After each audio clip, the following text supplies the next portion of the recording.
mijery manokana ireo tanora ny amin'ny faritra atsimo andrefana iny ihany koa ny filohampirenena natolotra ny tanora ny toerana ny trano mikotrika vina miteraka fanananasa izay iandreketany ministerany poste sy ny fifandraisan-davitra ho any amin'izany faritra atsimo andrefana izany ny namana Joachim Ambroise televiziona malagasy any Toliara no hitatitra ny andindiny izay amintsika.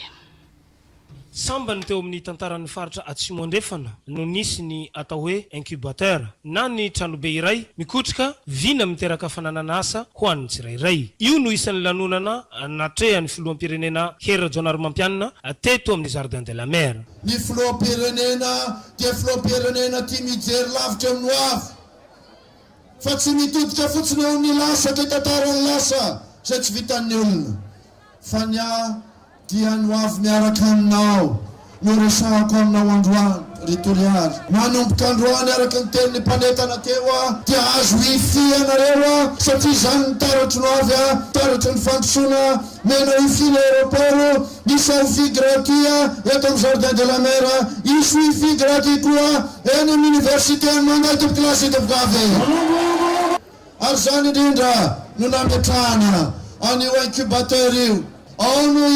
resanareo momba ny hoavinareo ao no amoronanareo reo projet maro samihafa na amin'ny numerika na amin'ny entreprenariat na amin'ny zavatra maro samihafa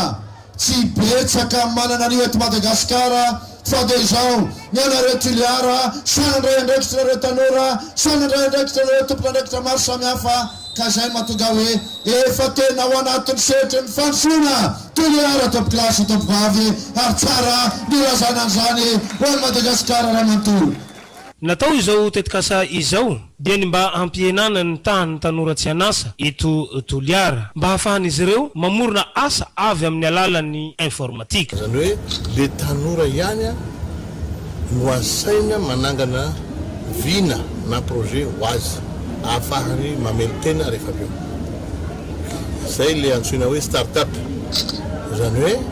izy samy reny mananangana le projet mitady financement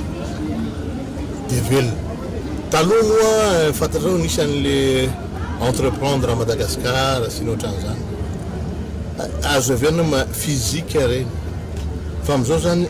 any amin'ny numerika tena antehenana zany ezaka zany.